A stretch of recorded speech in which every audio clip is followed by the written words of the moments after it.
Forget what they told you in Sunday school. God's not mad at you. You don't have to make America great again. And your spirituality doesn't have to look anything like theirs. Welcome to Evangelicalish with Paul and Ashley. We're untangling and unlearning what harms, reclaiming what heals, and searching for a new kind of 21st century spirituality. All right. Here we go. Here we are. Good morning. Good morning. It is a, I'm going to say beautiful Sunday morning in the wee burg of Fresno, California, Fresburg.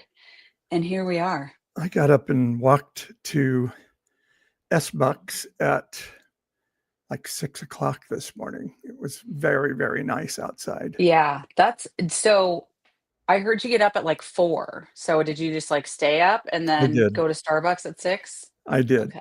I did. That's, I went to bed at like 10 last night. Yeah. So my body was like, okay, time to wake up at 4. If you were able to sleep though, solid, that's good. Not bad. Yeah. Hey, and I just was so excited that I got to wear a hoodie this morning. It was just so great. That's so funny. I'm seeing some of our good friends joining us, chiming in on the live stream. Morning to Doug on the left. Woot woot. He says, Richard Stark says hi from Kellogg. Kellogg, is that Michigan? I thought it was Minnesota. Is it Richard Minnesota? will let us know. Or also we can Google it. And is that where they make cereal? We should ask. I mean, it's hard not to assume that, right? Anyway, I was like, I had a hard time sleeping last night because I think I was excited for the day. I was excited for our connection time this morning with so many cool people that we've just like, it's like when we have to miss a week, I miss the people that on our live stream here. Speaking of that, we will miss a week next week. Yeah. So, and last week was so special, but also it was like, it's like when you have company over and you're just kind of anxious, and we had so many people joining us from Dan McClellan's following that I was feeling like on my best behavior, and I was like, oh, and I was kind of like, oh, I miss just our little crowd that gathers on Sunday morning. So here we go.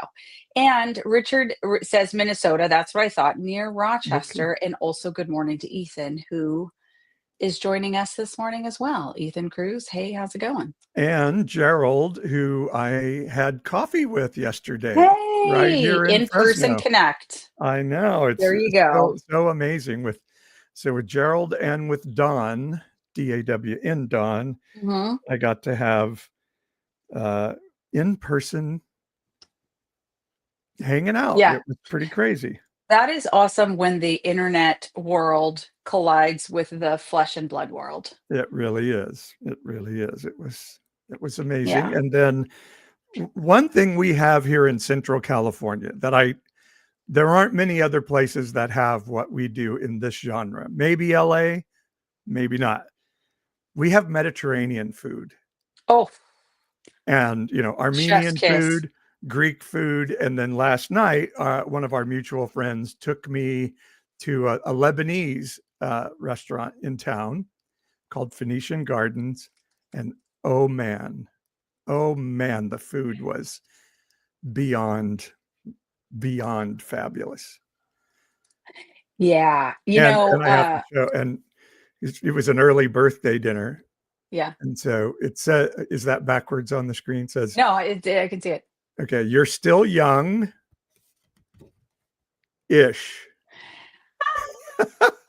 I love it, young-ish. So cute. Gladys, our dear friend, does such a good catch on that card. Yeah. The Mediterranean food is insane around here, and it also in our little burg was the Greek Fest this weekend. So like 25,000 people will have gone to our Orthodox Greek church in town and had a wonderful time. When I opened the refrigerator this morning to get my coffee creamer, what wafts out? The smell of 1-day-old garlic sauce coming from your to-go container. And I was like, Mm. There is no garlic sauce like at a good Yeah. Mediterranean restaurant, Yeah. but Yeah. but you but everybody at the table has to eat it. Like if just one person is having the garlic sauce, Yeah. they will not be everybody else's friend because Yeah. it And is it's it is potent. only gonna smell good in the fridge for like another hour, and then it's gonna start to be like not pleasant. So I'm hoping it gets consumed here this morning. Yeah, I don't know if I can eat all of it. I brought a bunch of it. I may help you out. You may have I you may have need to to help help me you out out. with that. It's so Anyway, good. So yes, if you don't have good Mediterranean food in your city, then you don't know what you're missing. come And visit ours. Come I visit ours guarantee you and it's not as good as ours. That is one place. We don't really have great pizza, although people argue with me about a couple of places. yeah. But I don't know that we have, but Mediterranean food and Mexican food, Oh, I mean, it's hard to beat Fresno. I like the pho here is Oh, that's true. fantastic. I mean, like honestly, I don't know. I I wonder think if pretty everybody much in America knows what pho is. it's a growing phenomenon. Is So it? I would say at Okay. this point it's pretty popular. I have a great poem that hangs on my wall that the first poet laureate of Fresno wrote back when I was in office, and he was like describing his experience of being a Fresnan, and it was like, wrapping a hot dog in a tortilla and dipping it in pho. Like like food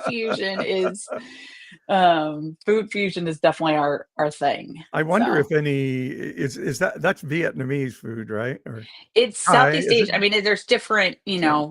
different whatever ethnic expressions of I think. I wonder if anybody's ever done an advertisement that says "Go pho yourself."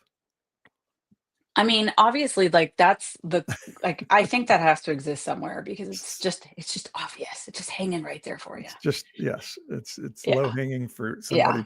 Somebody picked that.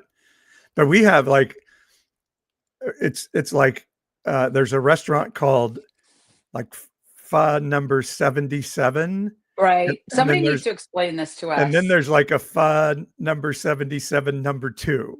Yeah, somebody needs to explain it because it's not just one chain. There's like multiple chains that Yeah. number their pho stores, and I don't understand what is going on with that. So somebody could enlighten us because I feel very ignorant about that. But Yeah, anyway, it is sure. something we take note of. We whiteys were like, why are they numbering the restaurants? There's a very good explanation. We just don't know what it is. We don't know what it is. All Um, right, very nice. yeah. And the once the restaurant we went to last night, the Lebanon, I asked the owner of the restaurant you know, is there like where is this food from exactly? And he said it's Lebanese. And I said, oh Okay. wow, so you make authentic Lebanese food? And he's like, no, Americans would never eat authentic, Mediterranean food. We have Right. to Americanize it to make Right. Americans eat it.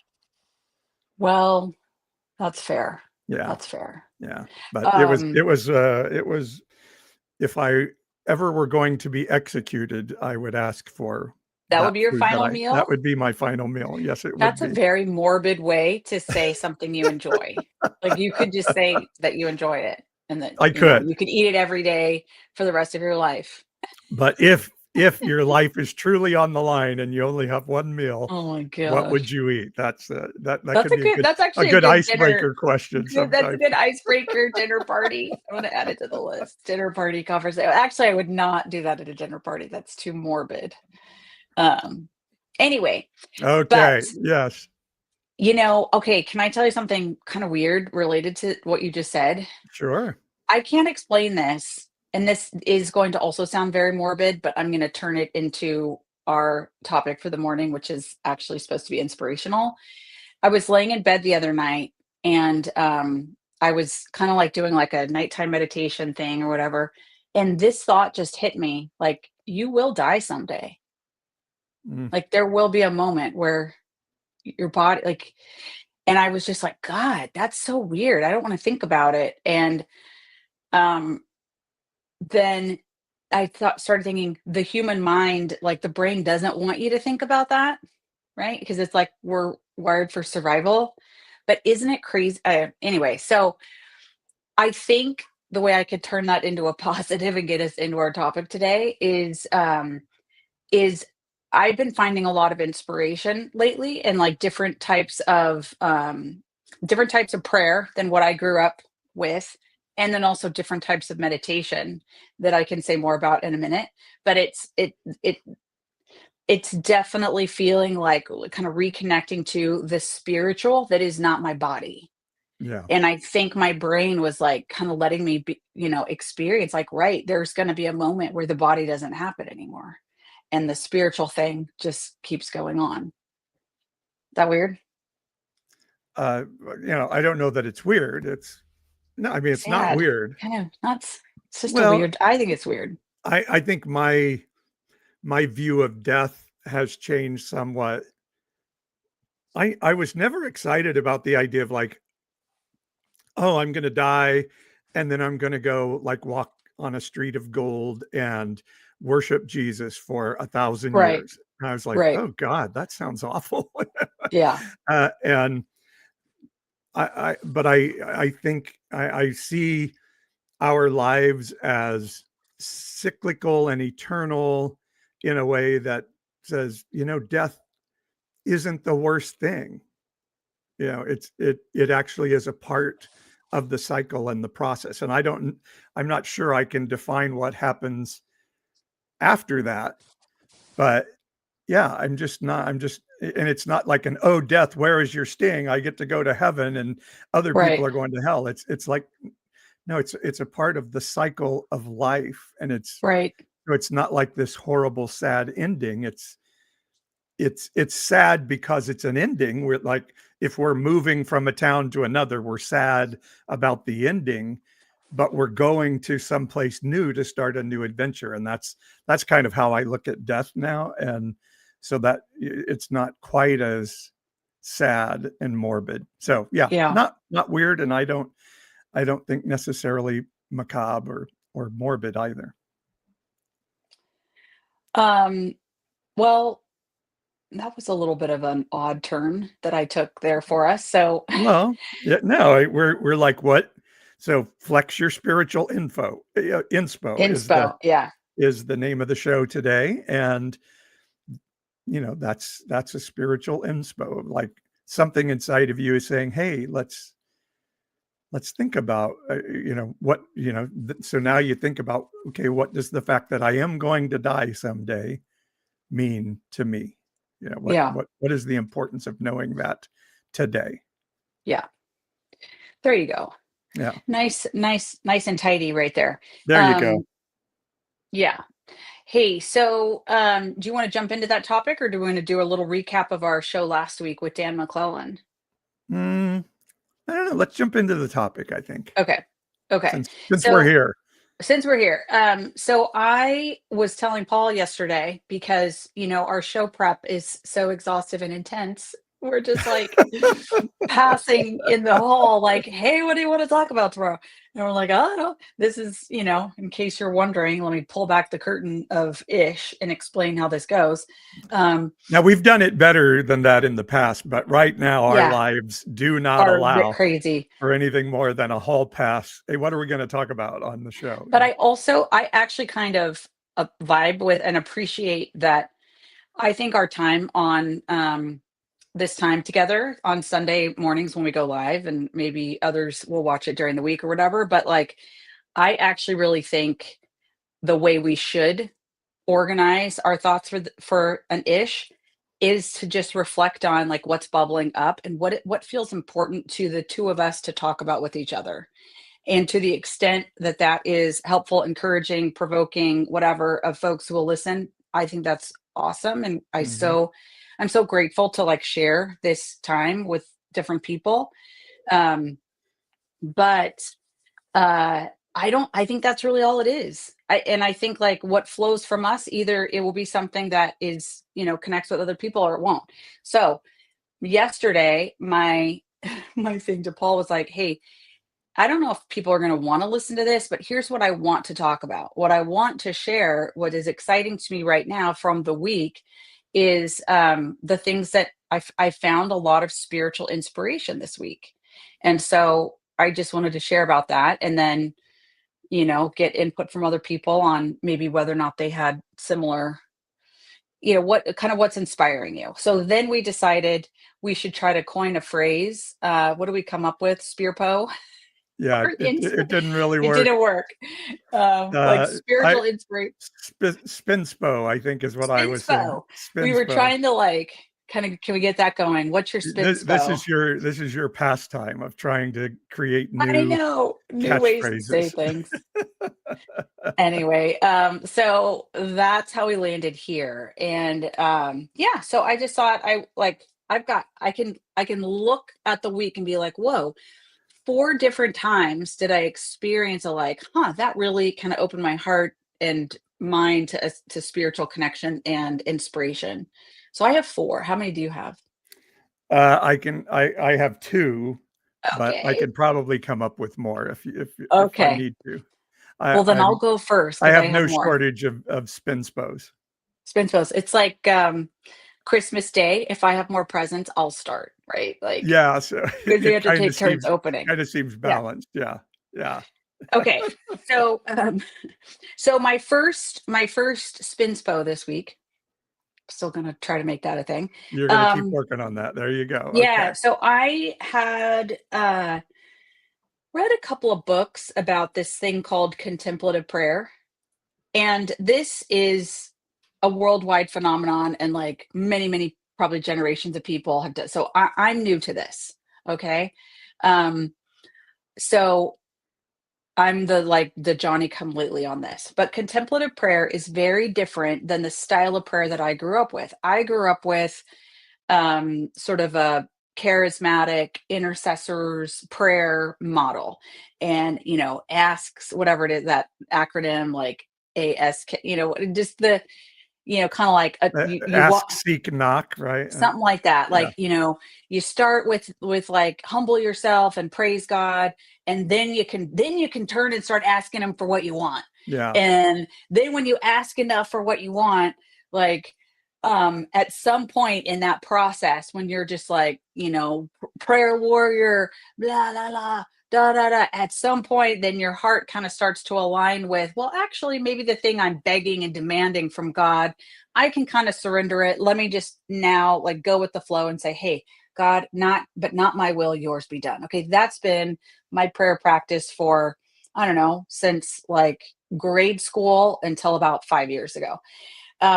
And there's a lot that I learned from that. And I'm really grateful that I had all those experiences, because that end part of like surrender and not my will, but yours, like getting there, even though I went through these weird sort of machinations to get there, is actually what I feel just lights me up on the inside. And I feel so connected to something like bigger, bigger than myself. So contemplative prayer is really just starting with that. It's ignoring all this other stuff and all like what you're supposed to do. And this is a Thomas Keating practice, and there's a bunch of books written about it. It's 20 minutes at a time. And you maybe like start with an inspirational thought. You have like kind of a centering focus, like a word. Like my word this week was deeper. And you just are literally trying to let go of all the surfacey thoughts and shift your mind to the awareness of the presence of the divine. And when you get distracted, like, oh my God, don't forget to get, milk at the grocery store, or holy crap, this crazy thing's happening in my life. You just kind of bring it back to your word. Okay, but deeper. I want to go deeper. And you just you're supposed to kind of let go of all your thoughts and just practice awareness of the presence of the divine. So I was like, all right, I'm feeling really stretched this week. And so I think to myself, I'm just going to try this, see what happens. I spend 20 minutes doing this. Probably 19 and a half of these minutes are nothing but totally erratic thoughts, like bing, bang, boom, Donald Trump kind of it's like, and my brain what is the everywhere. Horse in the hospital doing today? That, it's like, blah. And I'm starting to get angry with myself. Like, you can't, like, you're not doing it right. All those parts of me come up of like, what? Okay. So I'm thinking, well, this was a bust, but I just got to practice this more, whatever. In the final 30 seconds of this time, I'm thinking about a meeting that I am going into at the office, and there's all this conflict and all these, whatever. In the final 30 seconds of this time, this thought drops on me, and that is, don't worry about the outcome of that conversation.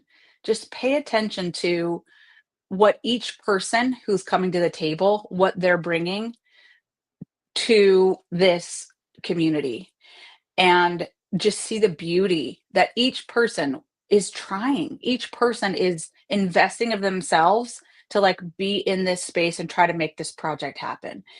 And I'm telling you what, it's like, I think that was a divine inspiration. So then I went to that meeting. I had that perspective and not my like, let me step in and control this and, make sure everything goes right. I had a very different approach, and it just totally set me free. So that was Spinspo number 1, contemplative prayer. Right when I thought it wasn't working, LOL, working, because like the whole point of contemplative prayer is not think about like it's working, it's not working. It's to not think and to just be around God. Then I have that thing happen, and I thought that was really cool. Ah, that is cool.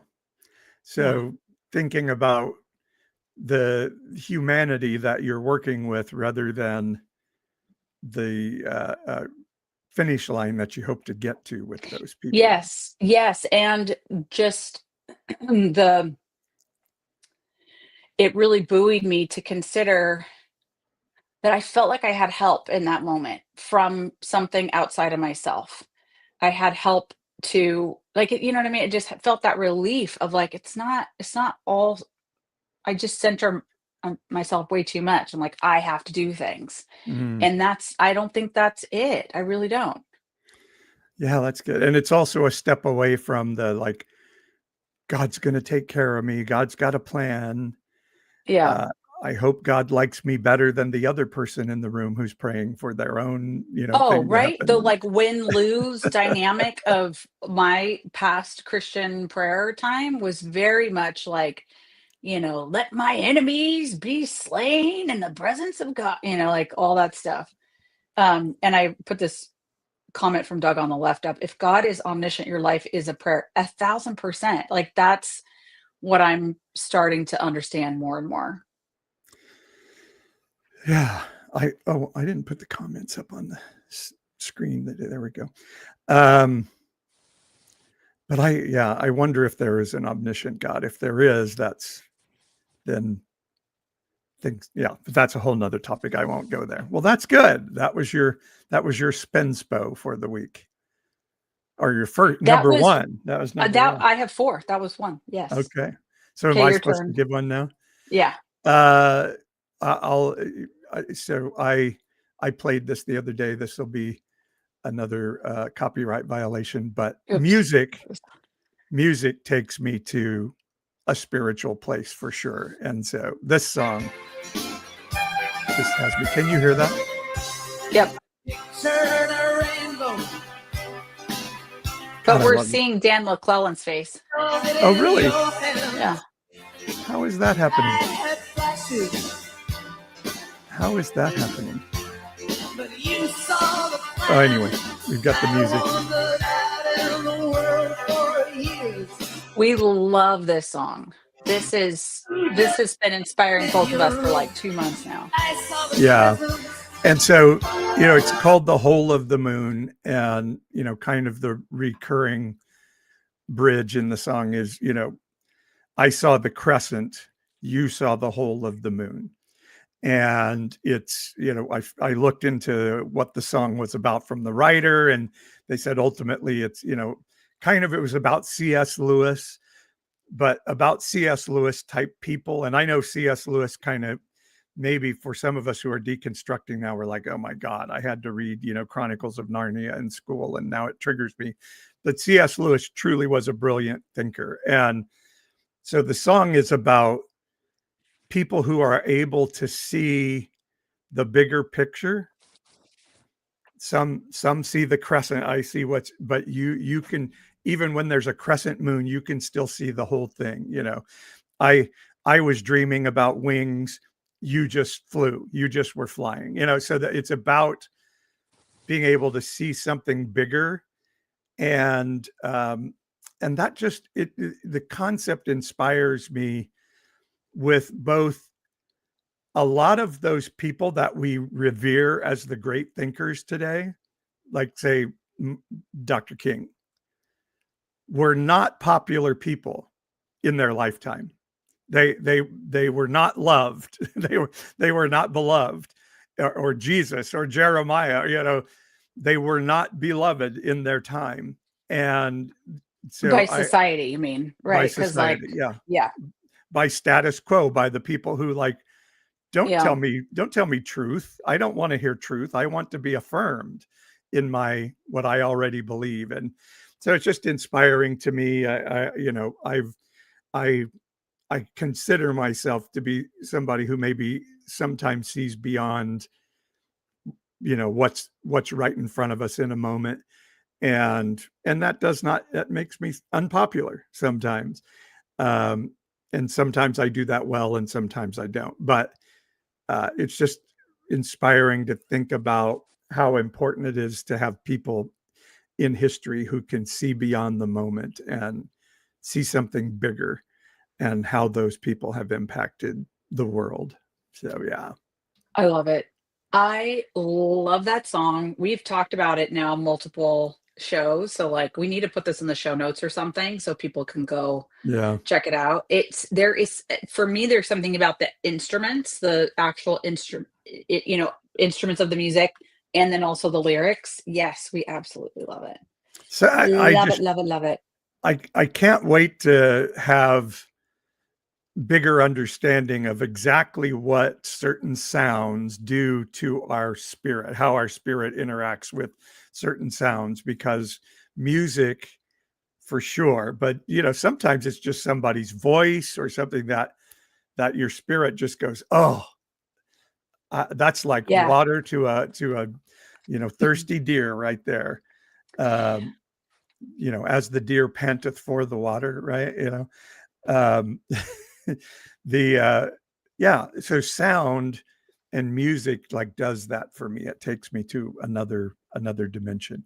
We should say, by the way, the people who are in the live stream with us on Facebook or YouTube or Instagram, love to hear what your spiritual inspo is. And Tom Cotter, our friend who's joining us from Belgium today, says, I've been doing a Joe Dispenza meditation every morning and evening. Had some very interesting things happen, which is why I was in Seville, Spain last week. Seville. Oh, wow. Seville.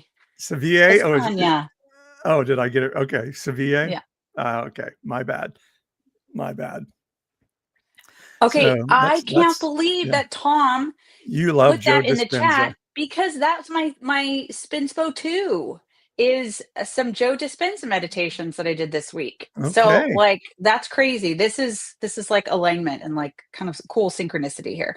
Okay. So that's my number 2 thing. And I want to compare this and contrast it to the contemplative prayer is like no sound. And you're just like quieting your mind and trying to separate your thoughts and then just like have this awareness, this consciousness of like heaven and the divine. So it's quiet. All right. The other kind of thing I'm really enjoying is guided meditation, which is where, like in this case, Joe Dispenza, it's not his voice these days, but like he'll write these meditations. You can find a bunch of them on YouTube. And it's just like kind of a quiet, steady, guides your mind to see things differently and to find inspiration. And the really cool thing, I've heard him talk about this on a bunch of podcasts, is now obviously with neuroscience and quantum physics, and like things are measurable a lot more now. We talk about this on the show a lot than they have been in the past. And so it is actually the case that the science can confirm when you shift your mind to think different thoughts, you change your energy, which ends up attracting like whatever you're putting out, like it is what you attract back. And so last point on this, and then I'll stop and get your reaction. Joe Dispenza makes this point. The human brain is just like one big data center of memories. So everything you go to do, like after this, I'm going to get in the car, I'm going to drive to my friend's house. Like I am instantly thinking about how I've been there before, the road I'm going to take, like everything we go forward doing, all we're doing is bringing our past into that. Mm. And so if your brain, if like, unless you intentionally train it to find new neural pathways, imagine new and different outcomes, really all you're doing is just taking your past and imposing it on the future. So you're like, why does this always happen to me? La la la la. Right. Because it's like actually your body just and your brain just does the same thing over and over. So with a lot of Joe Dispenza's meditation, like guided meditations, he's helping you imagine like there's infinite possibilities out there. Just because I know that I always have the same 10 fights with my family and that's the only outcome I ever get, there are actually new and different and infinite possibilities of us finding new and you start thinking about that and releasing, like train your brain to see that. Turns out that's kind of the pattern you walk into. Does that make sense? Mm. Yeah, somewhat. I mean, I'm not sure I totally grasp it, but that's okay because it's a spiritual thing. And you can just listen to the videos like I have, and then you'll know what I'm talking about. Well, I read a book years ago that I don't really recommend, but I did pull a couple of concepts out of it, and it was called Pain is Inevitable, Suffering is Optional. And one of the concepts was like, we don't actually remember what happened in our life. We actually just remember the last memory we had of that moment in our life. And so how we interact with our memories is always changing. And as we change, we begin to change how we interact with those memories and things. So I think that can be a part of it too. Like I have a moment when I felt I was a terrible parent to our son. And it's always been so painful. But I was able to sit down one day, and of course I apologized to him, and he's like, I honestly do not remember that happening, But I was able to sit down with the memory and say, okay, what do I wish had happened? And kind of started to picture where my heart was in the moment. And because I even remember in the moment, like, what are you doing, you stupid moron, And I was able to like lessen some of the pain of that memory by imagining what could have happened. And so I've sort Yeah. of changed my interaction with that memory. It's the same. That's the same idea. Okay. Yeah. It's the same idea. Okay. It's a really powerful and cool thing. So I have found, and now at this point, the algorithm just sends it to me, which is like Yeah. awesome, even though I hate the algorithms. But the ones that just popped up for me, it was like a morning meditation for gratefulness. It's like guided meditation to attract peace, power, gratitude, something like that. Anyway, I've done this 2 mornings in a row. I did it yesterday, for instance, because Saturday is like chore day for me. And I'm telling you, if I had not taken 20 minutes to calm my brain and like I do that meditation, I would have been just cranky all day because I'm like, go do, I'm like workaholic type of thing. So, anyway, so like taking time at the start of the day to like intentionally shift away from that, be open to different things. Like, I had a really great day yesterday. Well, Spinspo. Yeah. that's your Spinspo. Number 2. Yep. Nice. Okay. You go. Okay. You go. You go. So I have in my life something called the lantern ritual. So, rituals and all of those things were seen as quite evil, in my evangelical days. But in my emotional system, as been working through the parts and all the things, it's come down to like, we have a trinity I have an internal trinity. And that trinity is Ray, who is the person we were supposed to be before trauma hit us in life. And then there's Paul and Avery, and Paul and Avery are our masculine and feminine internal. And then all the other parts kind of either fall on the Paul side or the Avery side of who we are. So those three parts are this trinity that has been at war with each other. Well, Avery and Paul have been at war with each other, and Ray just hides because it's scary when mom and dad fight, right? And so the three of them now are trying, like, okay, we have to figure out how to work together internally. Like, and I see these as people, particularly because I have DID, but I think anybody can see their parts as sort of having humanity and being at war with one another. And Avery, says, Paul, you shoved me into a drawer and made me go away. And Paul is saying, you kept coming out of the drawer and putting us in danger, and you made my job tougher. And they're like, man, we hate both of you. And then they both are like, and Ray, you're supposed to be like the older part of us, and you just hid. And Ray's like, yeah, because you both were like smacking me around, so that's how and so like what you're describing for folks who maybe are not on that end of the spectrum with parts, that inner conflict, like all of us have inner conflict, but for you, that's a very pronounced, those competing thoughts. And yeah, anyway, sorry to interrupt and translate that. But yeah. Thank you for the translation. And yes, we all have parts, even if it's as simple as part of me wants to go out tonight and part of me wants to stay home. I think we've all had kind of that experience. Yeah. Inner conflict for you is a whole, like a nuclear level compared to, And so we came up with a lantern ritual, and I have it written and I've recorded it in my voice and stuff, but I'm not going to go through it. But it's this idea that somewhere in the spiritual cosmos of our world, in the universe, there is a lantern in the middle of a room. And if the three of us, Ray and Paul and Avery, each place our hand on the lantern shines. Life comes into that space. But it takes the three of us together. If any one of us removes our hand from the lantern will not light.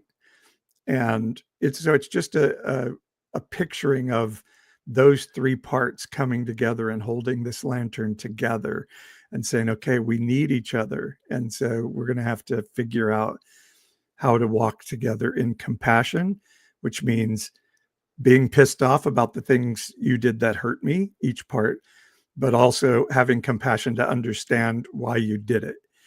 And through that, being able to say, okay, we're going to learn to work together so that my parts aren't so much at war with each other, but starting to really appreciate each other. And some of that even is like, okay, some of that's going to take some forgiveness of external people around us, which is kind of like, ugh, don't want to do that. But it's just it's a ritual I try to do on a regular basis to just have this visual of, okay, how do these parts work together? And how do we let Ray lead this? And how do we allow Avery to be present without Paul feeling like our well-being is threatened? And particularly at a time when our federal government is now going to declare trans people to be a terror group somehow,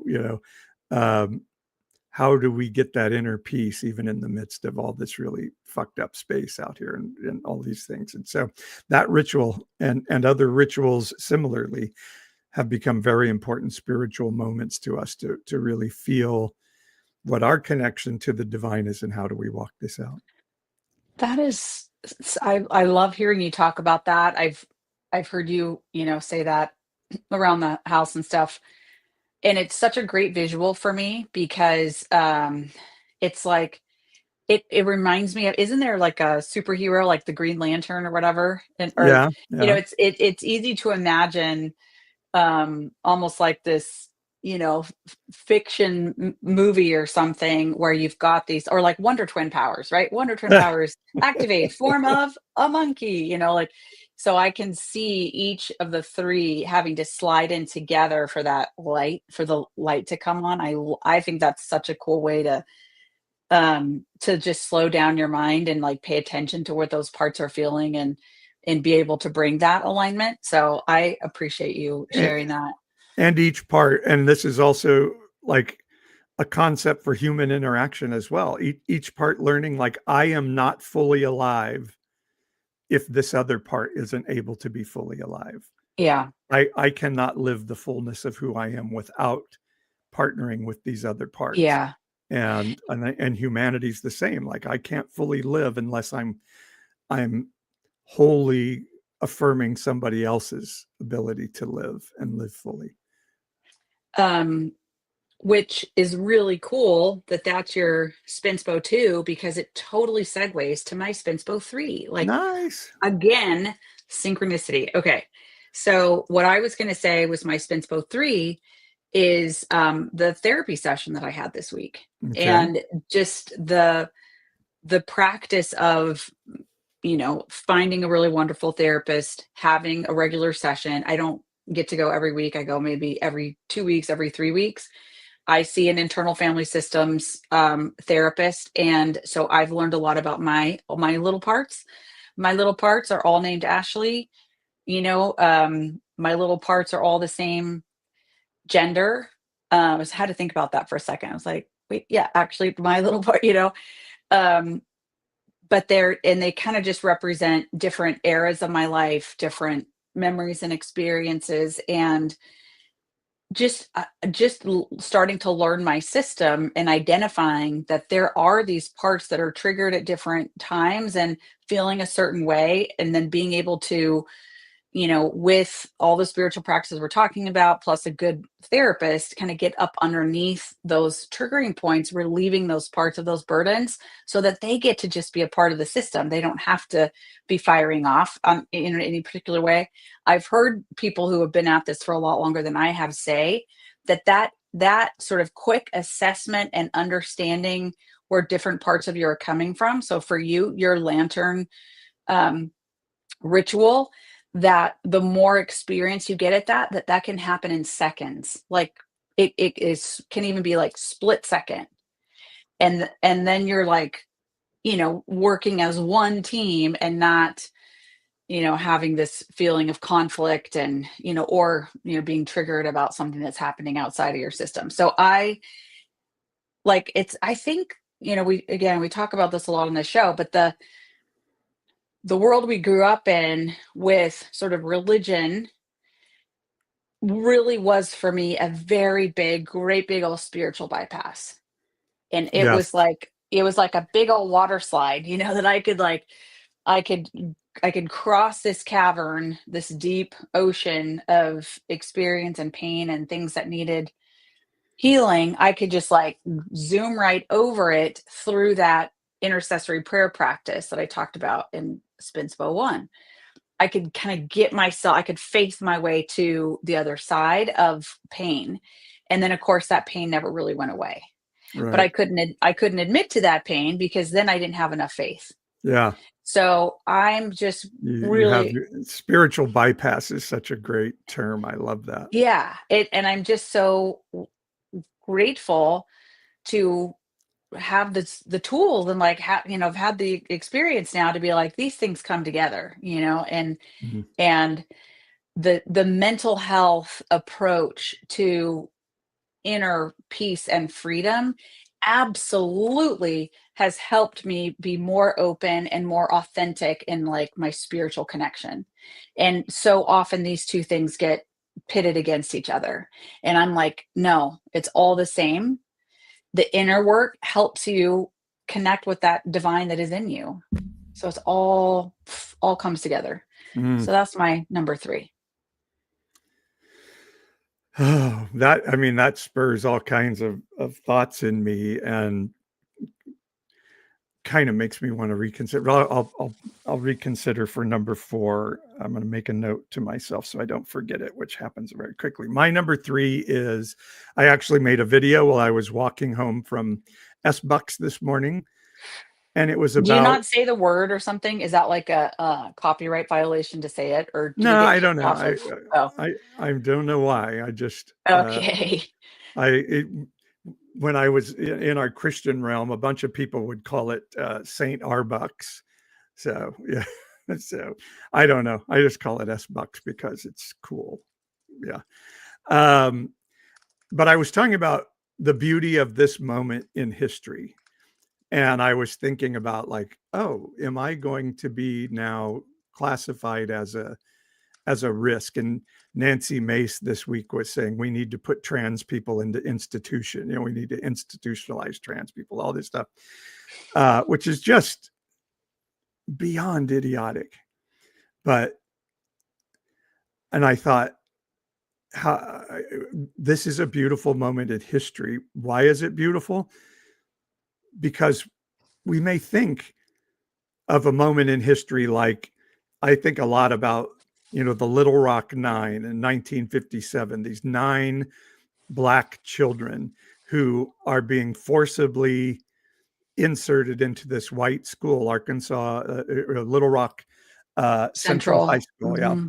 Yeah. And, the white moms are, having prayer vigils on the steps of the school, like, oh God, please don't allow this evil of integration to come to our school.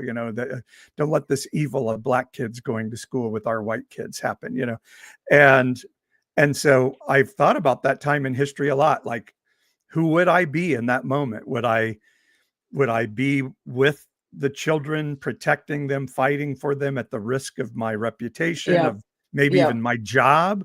Would I be, there's a very famous picture of women, white women walking behind this little Black girl screaming at her because she has the audacity to want to go to school with their white children.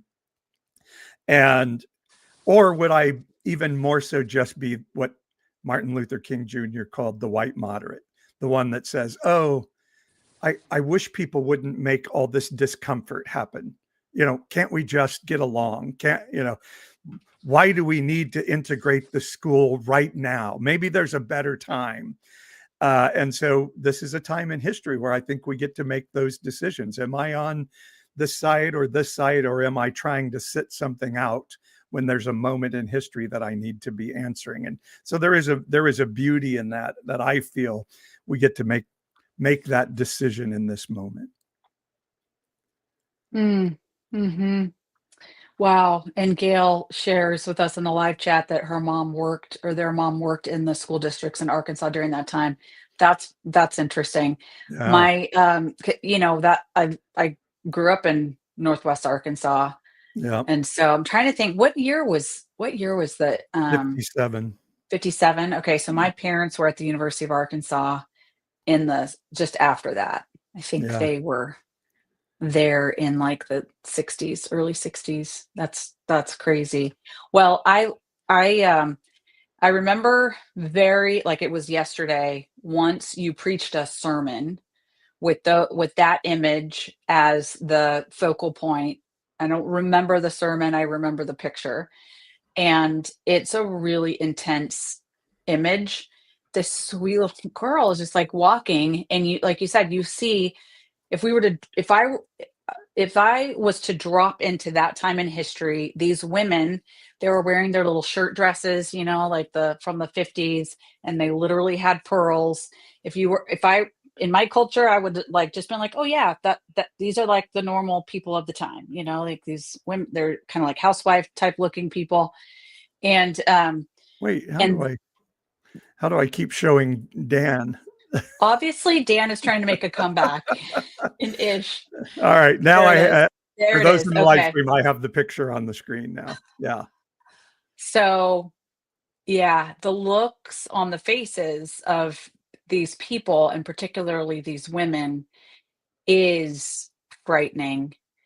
And, this is one of the things that I appreciate about you, Paul, and being teamed with you in life, is I feel like our partnership, like but for you, I think I could have easily been one of these women yelling at this young lady. Like I just would have gone with culture and gone with the flow and wanted to have been like a good church girl.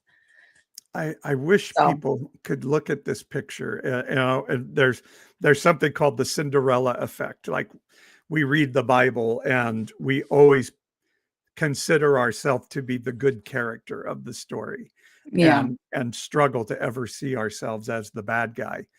And Ugh, all of yeah. these women, I guarantee you, they believed they were the good people of society. They were the good Christian women standing for right, Yes. and They're they were probably the most prized because, like, probably a lot of people in their congregation the Sunday before heard the sermon about how everyone should be upset about this, and this is like a threat to, Jesus and blah blah blah. And these were the ones who were like, well, then we'll show up. These are like the extra, the people who are like, we'll go to the front of the line to protest right. this integration. Look at Yeah. how on fire for God we are. Yeah. And today, I mean, I would put this in the same realm of like, are you cheering ICE on, or are you horrified and saying, Yeah. I've got to do something because my neighbor, the immigrant, is being harmed? And some of my good friends may be upset with me if or I may lose my reputation. I may lose whatever to stand with the marginalized in the moment, but am I willing to do that? And I think Yeah. there is something beautiful about getting to make that choice. Okay. It is incredible, but this segues into my Spinspo 4. Like, Wow. I'm telling you what, the hallway, passing the like, what do you want to talk about tomorrow? Well, I kind of want to do that is working for us today because Okay. here is Spinspo 4 for me. A podcast. So this category would be like content, right? Like you shared music. So some content that you experience might be inspiration for you. For me, a dear friend of ours, Julie, who's a friend of this show, sent me a link to this podcast from the Voices of Esalen, right? And it's from April 22nd. And the host is interviewing a professor from CSU San Marcos named Dr. Elizabeth Philippos. And the title is Decolonizing Femininity, Mm. Reclaiming the Divine Mother. Now, on that title alone, I will tell you, I might not have listened to that in the past. Like, I might have thought, oh, probably not for me. But I listened to this yesterday while I was driving around running errands, and I was just like, felt this shift happening in me. I was like, holy crap. So, what I heard from this podcast was everything happening in our right left sort of political, just like our whatever temporal world of power struggle conflict is a response to the deep hurt and the deep pain that is experienced by so many people, individual people in our country, the trauma that so many of us are carrying. Those individual people, like we all live in communities, well, you like kind of get grouped up into like bubbles, right? Like they're, and then those bubbles end up kind of glomming onto this sort of political power struggle white left. So, but all of this power struggle just breaks down into individual people's experiences, pain, trauma, etc. And her thing was like, yeah, when you have a big group of people who have unresolved trauma and pain, they will be attracted to the autocrat. The autocrat authoritarian always shows up when you've got this kind of widespread sort of generational trauma. So, okay. So she says all this in a way that you're like, oh, so I feel compassion. I feel like I want to be aligned with like, well, then let the healing flow, like let's align to that instead of, or maybe not instead of, but while also doing the things that need to be done in the governmental realm, in the temporal realm, but also just aligning my heart to wanting health and healing and freedom for people and not feeling so exasperated and frustrated and scared. And obviously I have the privilege of the body that I'm in to not be scared like a lot of people don't or do. So anyway, that's a lot of things there, but that podcast, that content brought me a lot of inspiration this week. Yeah. And I think there is So I'm working in my therapy internship and doing work with people who are in a batterer's intervention program, who have gotten in trouble for domestic violence, and a child abuse intervention program, and so people who have maybe done something really bad. And I hate to use the word bad, but I think most of us inherently think, okay, domestic partner violence is bad. Harmful, right? They've deeply Yeah. harmed. Yes. And so the concept of the people I work with is beautiful, because it's like, okay, you did something wrong, but you're not wrong. You did something society considers bad, but you're not bad. How do we separate you from the act and help you start to learn that you don't have to be this person that does this again? And I think there's so many societal factors that go into that. So and I always kind of point to the biblical idea of, wrestling not against flesh and blood, but against principalities and powers of the air. It's we're working against societal mindsets and groupthink and things like that lead people to do bad things. And at the same time, what we say in the work that I'm doing with those people is, and you need to be accountable for what happened. And there may have been reasons that it happened, and we're going to work through that.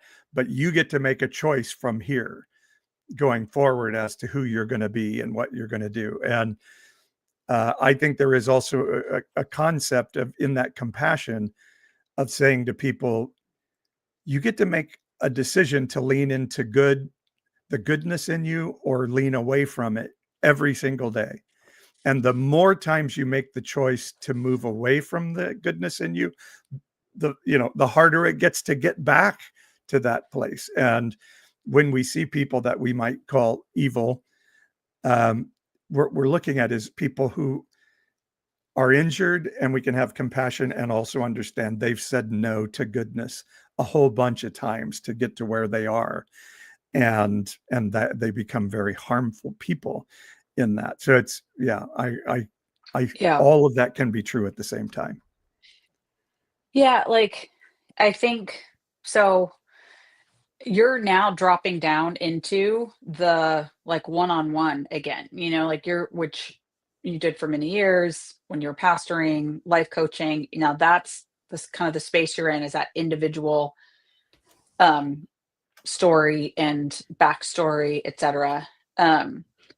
And zooming out and thinking about, there are a whole lot of people who have harmed and been harmed that make up our communities and our society and culture today. When I think about there is healing through the kind of hard work that people in your field are helping to support individual people choosing, like, I can't do, I want to make a change. I want to access help. I want to do things differently. When that starts happening, and then, other people holding space for that. And, like, I would say, kind of, I don't know, almost just aligning to the divine, wanting that healing and peace for people and for culture. Sort of, to me, that's the path out of the mess we're in. This podcast, this lady talks about how we're in like, I can't remember her exact words, but it's like, we are in a massive civilization shift. We are people who are living in that time. So, history will look back on and be like, God, must have sucked to be the people that went through what the people did during, this time. But so we're living through that, and we have a chance to be like, hey, in the middle of the rock tumbler, where it's just like everything's like getting what are we aligning to? What are we open to? What are we believing for? And if more people are holding that, right, there's more points of connection and love and light that start to circulate. Yeah. I to me, there's always gray area and nuance, that makes, bad bad content, because what people want is like, give me a simple slogan and mantra, Right. But when I think about, compassion for a people group because they have a systemic group trauma, I also think then about Jesus, what we learn from the stories of Jesus, and the eat my flesh, drink my blood moment, where I feel like Jesus was challenging a group of people who were following him around. Many of them had different beliefs about what his purpose was. I think a lot of them are like, yeah, he's going to kick the Romans out. And, and certainly his disciples, the closest to him, were like, we're going to be kings one day because he's the Messiah and he's going to be king, and that eat my flesh, drink my blood moment is Jesus saying to this group, like, okay, no, some things are going to be hard and you're going to have to make some hard choices. And you either get to make that choice and keep leaning into where we're going, or you walk away. And, and eventually then there comes this moment where he's on the hill overlooking Jerusalem and he just, he laments like, oh, Yep. You had your choice. You had your chance, Oh, Jerusalem, and that is honestly my favorite part of the New Testament, is that moment. Just imagining Jesus overlooking Jerusalem and being so heartbroken. Like, I feel that. Mm-hmm. And the text, if you break it down into really literal language, it's like he was bent over in half, almost vomiting. He was in so much pain. Yeah. And I feel this way about America and certainly American Christianity quite often, of like, you had your chance. You had your chance to make another choice and you didn't. And now a lot of people are going to suffer because of it. A lot of people are suffering because of it. And then, so the divine feminine, where the divine feminine comes in, is, okay, how are we going to be nurtured as people going through this? And I hate gendering these types of qualities, but it's our language. So let's put it that way. Like, well, and this professor makes that point that nurture and femininity is not tied to gender. Right. Or sex. Yeah. It's not tied to biological sex, for sure. Yeah. So my last spinspo would be, doing EMDR. If you don't know what EMDR, I never can remember what it stands for, but it's, the rapid eye movement. Like eye movement, something. Yeah. Yeah. Something like that. Something response, I think it is. And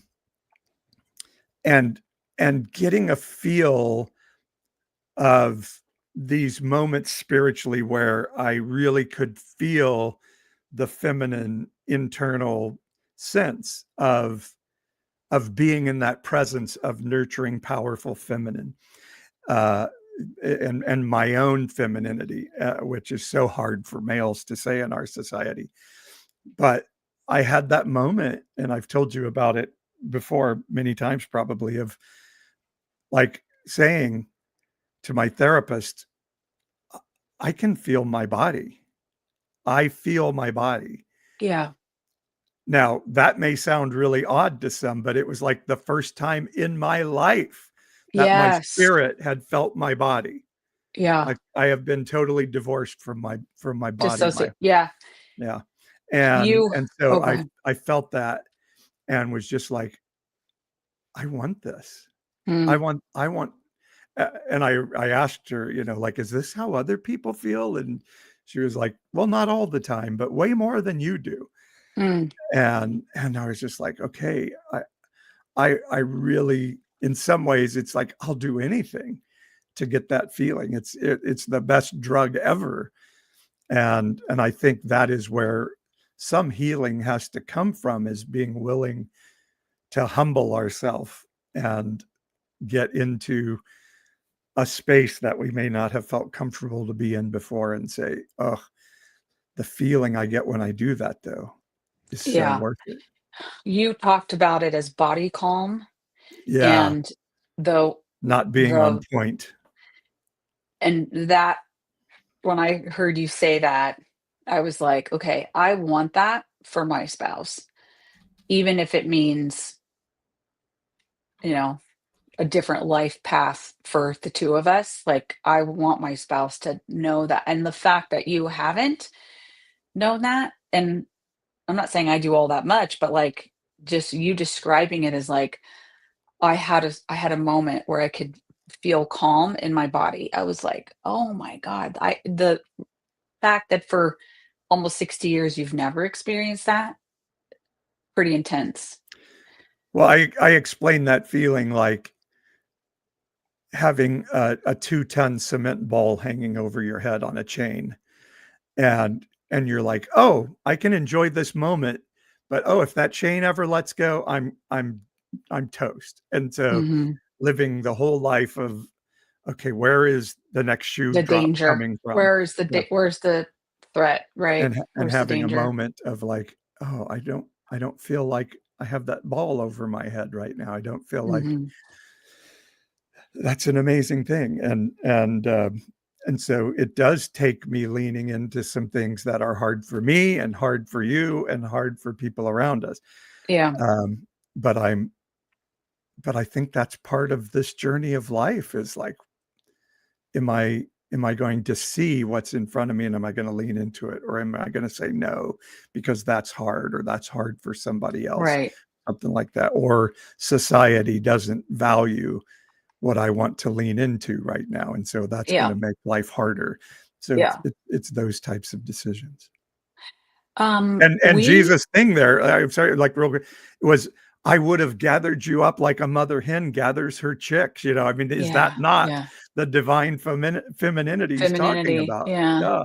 I would have gathered you up and held you, but you said no. You said you would rather XYZ. Yeah. We got to wrap Yep. because we've been going on, but look at us, having a super cool conversation. Grateful to be here and have had, the time just to be like, this is what was inspiring us this week.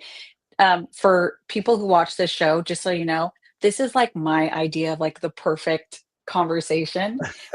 Paul is always bringing a little different challenge, and I'm just like, let's just talk about the inspiring things. So this was my happy place today. So thanks for letting me inspire the Spinspo talk. Yeah, and thanks, Tom, for joining us from Belgium. I wonder what time it is in Belgium right now. In fact, I want to look. What time is it in Belgium? Well, it's time for me to go because speaking of divine femininity, I get to go see one of my friends who just had a baby. So I gotta go. Ah, all Yeah, right. It's 7:10 in Belgium. So very nice, Tom. Have a there good you go. evening. All right. Goodbye, everybody. We love you. Share this with somebody. Share it. Okay. And next week we won't be on because we'll be We're tr- celebrating somebody's 60th birthday and whoop, somebody's whoop. 22nd birthday. So Yeah. Ish. All right. See you guys.